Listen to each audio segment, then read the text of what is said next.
Hello, my good friends, and welcome to episode 37 of One Credit Classics. A lot of Capcom beat-em-ups recently that I've been playing through. I just really got the bug for them at the moment. This, Marvel Superheroes, was one of those games that, once again, near the end of the arcade's run, Arcade October 95, that I played on a trip to Blackpool with my good friend Martin Tran and my brother and my brother's friend, who drove us up, and they had all those arcades there. It was like just after we'd done a GCSE, so 96-ish, and I remember playing this and being absolutely blown away by it. And then I remember getting it on the PlayStation. It came out on the PlayStation December 97, came out in the Saturn October 97. The story itself, as you can see with all those gems, is based around the Infinity Gauntlet storyline from Marvel Comics that happened in round about July to December 91. The bad guy is a guy called Thanos, and he's got this Infinity Gauntlet that he's trying to rule the world with, and these Infinity Gems give the wearers kind of special powers, and that's something unique about this, and you'll see when we look at the playthrough. It's a one-on-one beat 'em up, a really cracking kind of. It was that point the Capcom were moving slowly but surely more towards this kind of stuff. The Alpha series is like this a little bit. X-Men: Children of the Atom, Darkstalkers, do you know what I mean? All these games are kind of this larger-than-life kind of cartoony, aggressive kind of one-on-one kind of style. There's 6 different gems you can collect, and it's unique, really. You collect them as you go through. When you activate them, they give your character special powers. You've got the Power Gem, Time Gem, Space, Reality, Soul, and Mind. All do different things. And there's a cast of 10 characters that you can play as. It's just so much fun, and it's kind of. You look at all the stuff they did after this, Marvel vs. Capcom, you look at the things like Marvel Superheroes vs. Street Fighter, all those kind of big, ridiculous 100-hit combos, do you know what I mean? 3 people tagging in, kind of Cable on Marvel vs. Capcom 2. It was banned for a while when we used to play just because it was that good. It all kind of starts with these kind of games, Children of the Atom, and this one, Marvel Superheroes, is absolutely awesome. So what I'm going to do, as you might imagine, well, it's beat it without dying, isn't it? Let's go save the world.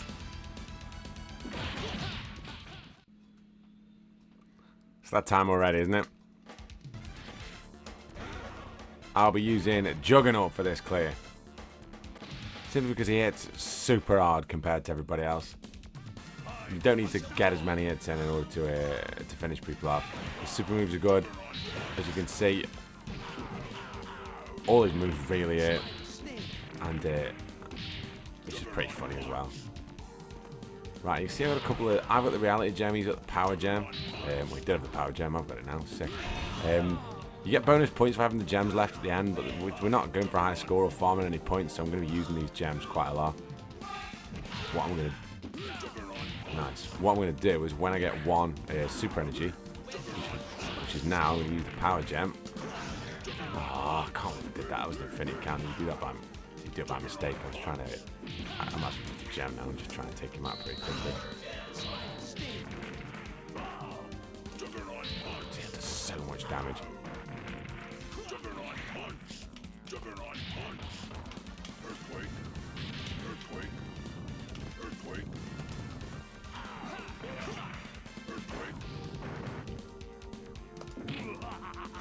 Done.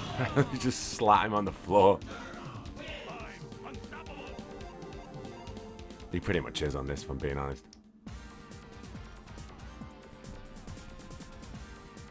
He talks a good lot of trash as well. Who's next? Oh, Salak's pretty tough on this. It's probably the worst matchup for him because she's got a projectile attack. She's not afraid to spam, and she's like really mobile.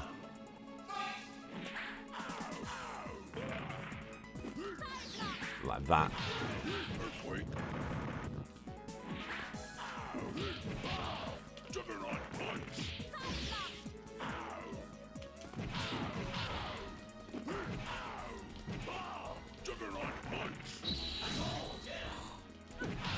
Use the Soul Gem there, it's going to give a bit of energy back. Didn't help her though. He is pretty unstoppable, to be honest with you. Oh. Right. Try Power Gem.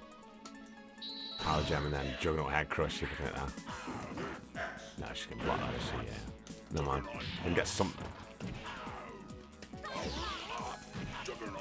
Oh, see how much damage that did.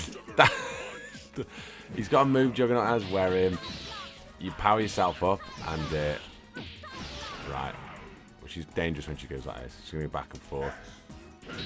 Unlucky. Like yeah, if you do a dragon punch with both punches, he does a move where he goes red, and his next super move does like quite a bit more damage. But I had the power gem on as well, and so yeah, those two stack. Oh, that Dream! This is Dream Super Hulk Grand Prix. See Hongman Choi and Jose Canseco and somebody turn up. Obviously, a real battle of finesse. This one's gonna be. Oh. Absolute horse. Jim Ross booked these two on.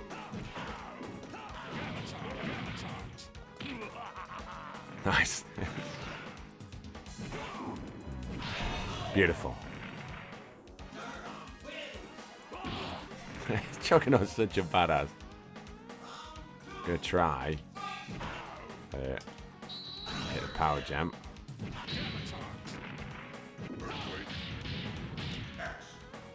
Oh, got it as well. Oh, it's done so much damage. Oh, that. Incredible Hulk or not, he ain't dealing with that. It's the thing, like, you can stack all those things. So you stack, like, the power gem with that move that powers up your next move, and just does a stupid amount of damage. Magneto's quite a tough fight on this. A shout out as always to I always try and shout like a couple of you good people out during these videos. This week, a big shout out to a good friend of the channel, The Exile, who I know 1 is a big 1-on-1 beat 'em up fan, 2 is a big fan of the channel, and 3 is a big fan of all things Marvel. So I hope that you are enjoying this one, my friend. And obviously you're not going to be too annoyed when I don't know any of the lore and you know all of it. But still, he's a stone cold Marvel head, so I know he's all over this. Nice. Right. Awkward spot this. Ooh.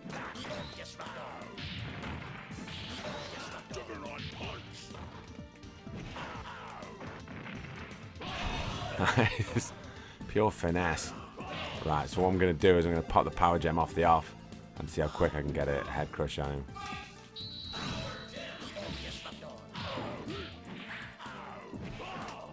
That might get him. Yeah, it did. Oh, God almighty, that is. Oh. That is well.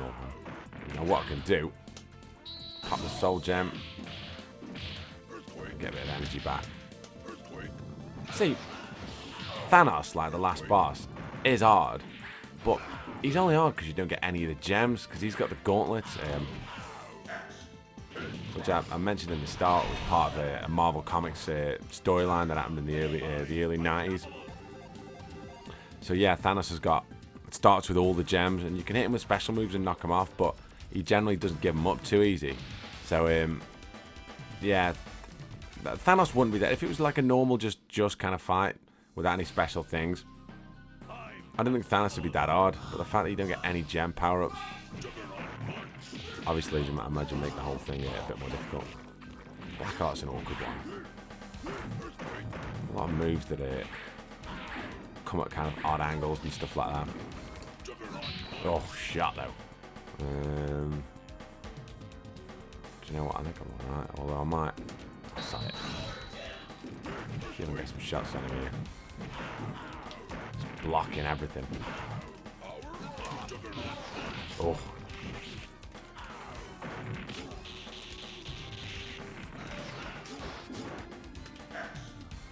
Oh, I didn't block that, did you?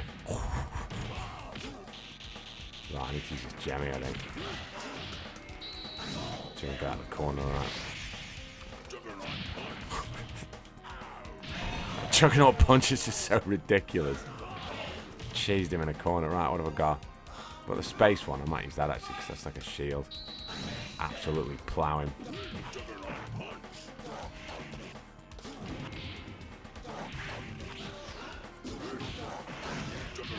Didn't mean to do that, never mind.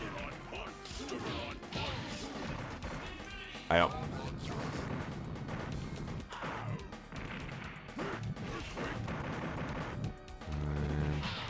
Reality Gem's probably one of the weaker ones, but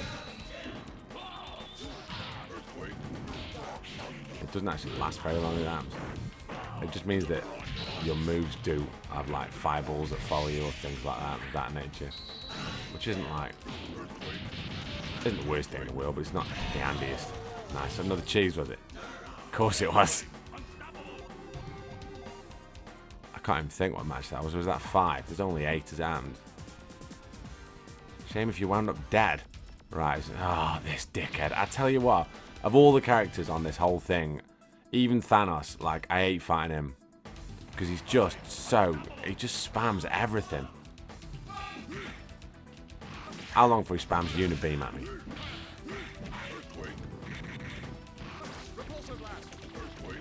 Stick it. Get that. Oh. I can't let him use that gem either. That's nice. Didn't even use that. Oh, that was nice.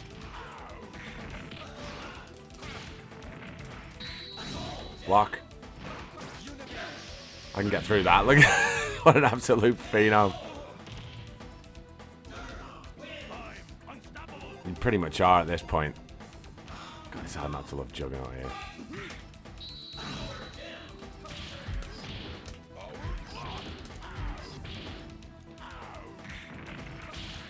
Come on. Nah, I didn't do well there. Oh, Daisy.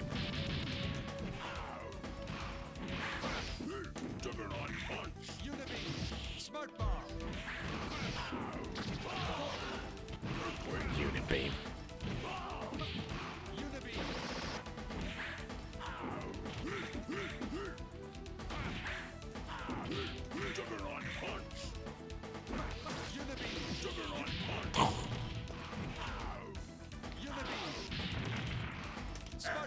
I've got him. Nice. Juggernaut head crush though. It's an absolute lifesaver on this. Yeah, Iron Man, absolute dick. Yeah, exactly. Kid's like a toy soldier, isn't he? He's not a superhero, he's just a rich guy. And an absolute bellend as well. Anyhow, enough of my ranting. It's Doctor Doom time. Doctor Doom's pretty tough on this, just because he's got... It's weird with him. Like, he's just... One, he can fly. Oh, that's a load of damage. I didn't need that.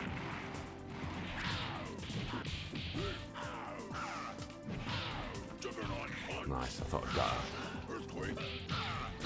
Oh, don't want to get... Oh, he's got it.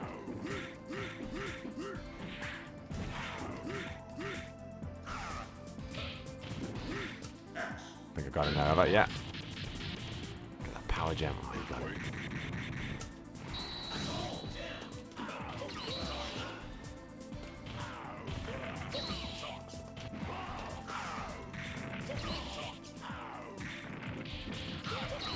Come on. Nice. Tough that was. Right, might go straight power gem and then try and get head crush on him.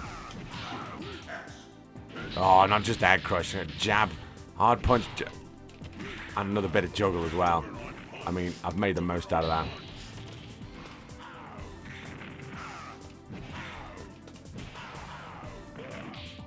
Good strong start to the round, man. The other good thing as well is that big flying splash thing. You can actually do that in mid-air, which is handy. Good for redirection stuff. Oh, I didn't get in there. Going with that one though. Beautiful. He has been so far, in all fairness to him. He ain't lying. Told you clowns before, I'm unstoppable. Right then.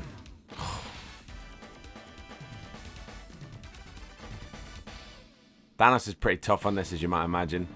Just because he's got the gauntlet. You're a fool. Did you truly believe I would allow you to defeat me? 1 billion souls have no death at my hands. It is time you join them. No one tricks the Juggernaut. There won't be enough of you left to bury. Sick. Right.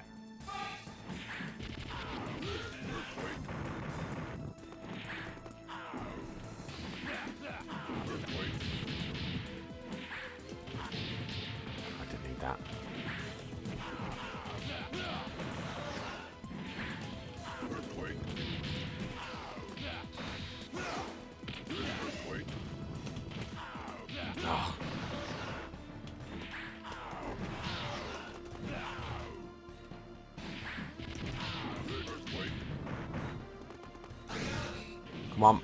I think I've got this. I have as well. That is a solid start. We'll take that. I get the gem off the Nova still. The thing with him is, he's got 6 super moves as well. 1 for each gem.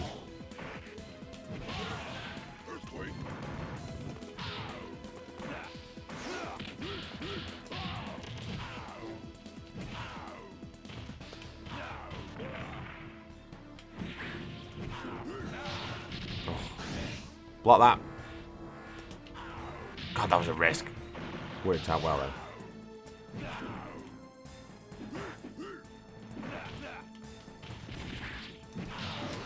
This could kill him. And that, my good friends, is 1 credit as advertised.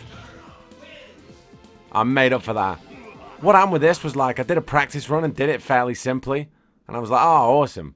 And then I've just spent all day not being able to beat him. Like, ridiculous. The battle is over, and Juggernaut is the only one left standing. Now the gauntlet lies before him. Beware, brother. Now we play by my... What? There is a flash of light, and the gauntlet rises into the air. Onto the hand of Adam Warlock. Don't really know who he is. Tell me who he is, Exile. Thank you for defeating Thanos, K. Marco. You have done me well. However, such power is not for you. I'll have that. Why couldn't he end at the tournament? With a gesture, Juggernaut is thrown back to Earth. Return to your world and dream your petty dreams. Life kinda safe for now. Cheers.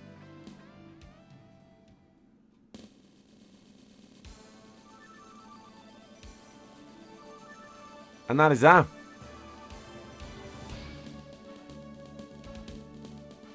Capcom at this point, 95, 96, accepted the fact that, I would say they weren't going to be able to live off Street Fighter 2 forever, because they did make an awful lot of games, and they still are making kind of very similar games, I guess, but directly from Street Fighter 2. They knew that technology was moving forward, and they had to move games forward with that. And with the Alpha series, they had a chance to develop a different look in their fighting games. And that's what happened during this period, from kind of the whole of like the mid 90s kind of to kind of the early 2000s, really. Alpha came out, and then you had just games like this that were just really good, that played like this. You had Marvel Superheroes, you had X-Men Children of the Atom, which then gave birth to all the other Marvel vs. Capcom, Marvel vs. Street Fighter vs. X-Men, all those kind of games that were all really good. Darkstalkers, kind of a lot of titles like that. And this was the direction these games were going in, and they were trying to prove in the wave of 3D fighters that were coming out that there was still something that could be done, you know, with 2D fighting games. They didn't want people to think that it was just Street Fighter and Mortal Kombat. They wanted like games to look different, because the 3D games stood out from the 2D games quite a lot, especially at this time when you had kind of Tekken 2 coming out and quite a few games of that nature, really. I played this, first time I ever played this was around about 1996. It wasn't long after I'd... Oh, I'll put my name in first.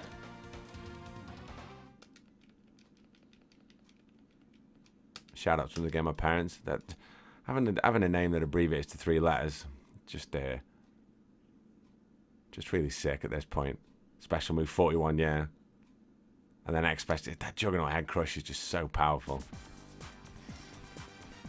But anyhow, yeah, so 96, I'm what, like 16, just finished my GCSEs, and my brother takes me to Blackpool for a day. There was me, my good friend Martin Tran, obviously, I hope you're watching this, my friend, and we went to Blackpool, and there was all these arcades there, as there always was then.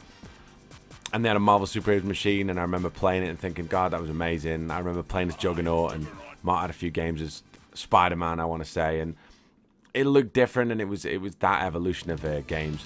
And it had this intro that I really liked, to be honest with you. It kind of jumps out at you. It's like in a track mode that really makes people...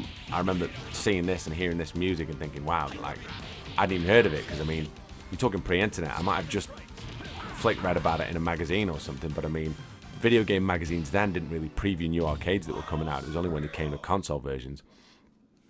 So when I got this finally, a year or two later, I had this on the PlayStation. The PlayStation version was really good. The Saturn, better for 2D fighting games, but it wasn't until you saw the later, more complex 2D fighting games that came out that you really saw the differential between those two. The Saturn having the ability to just process these games really, really quickly without loading times, and the PlayStation kind of always struggled kind of based on that, really. But yeah, I remember having this. I seem to remember on the PlayStation version there was, you could unlock Doctor Doom and unlock Thanos as well. And I remember Doctor Doom being really good and Thanos being a bit disappointing. I remember thinking that he was going to be amazing. The other thing you don't tend to see when you play the one-player game is you don't see the last gem, because you pick up all the other gems, and then by the time you get to Thanos, he's got the last gem, but he's got them all because he's got that gauntlet, and you can't, and it's the last one of his rotation, so you'd have to hit him with like 6 super moves basically, which you can't do without killing him. But the last gem, the blue one, is a mind one, and what that does is it refills your super energy completely, which is pretty sick, to be honest with you. But yeah, this has been a lot of fun to play. It's hard not to love Juggernaut. He just embodies the kind of the differential, really, because you look at a lot of the Street Fighter games, and as much as the characters are slightly marginally different, there's not characters who are super huge and characters who are super small. You had to look at Neo Geo games for that, thinking about maybe Samurai Showdown and games like that, when you had that Earthquake guy and Galford and different types of characters. This was and on the X-Men Children of the Atom, which was Capcom as well, you also had that. You had the Sentinel and all those other big characters, whereas this, you had characters like Wolverine and Spider-Man, as you can see here, but you could also have Hulk and Juggernaut and Thanos and bigger characters. So it was a real step to the fact that the technology was changing at that point, where people wanted more out of games, and Capcom were on a real roll with this kind of stuff, and their output in the 90s really was second to none when it came to stuff like this. There is going to be when's this coming out? A week on Wednesday, right? I'm recording this on a Sunday. I've already got next week's, so a week on Wednesday. So yeah, I'm going to try and get some bonus content out for the Saturday. I'm going to try, wherever possible, I'm going to try and do 2 videos a week, I think. Just because games that I've already kind of mastered, as I think I said before, I can do different things too, and I want to do kind of different things too. Like, I want to do a Sunset Riders clear with a different character, but that wouldn't be fair to do that as a One Credit Classics episode, because you've already seen the game, and I want that to be kind of newer stuff. But revisiting those games and doing them under different conditions, maybe achievements, maybe no deaths, things like that, I think's a cool way of doing it. So wherever possible, schedule permitting, I'm going to try and do 2 a week, but I'll keep you good people informed. When we hit another subscription milestone, I'm thinking maybe when we hit either 300 or 350, I might get something else made, maybe some mugs, do another competition, things like that. Because the reaction and response I've got from all these videos, especially recently, has been really, really good and really positive. And thanks very much to everybody who comes along and watches these videos and messages me with ideas and is really kind of supportive. Because if you keep wanting to watch them and you keep messaging me and you keep watching them, then I'll keep making them. It's that simple. I'm going to get a cup of tea now, I think, and then think about what I'm going to do next, realistically. Take very good care of yourselves, and I'll see you very soon on the next episode of One Credit Classics. Take care. One for JJ.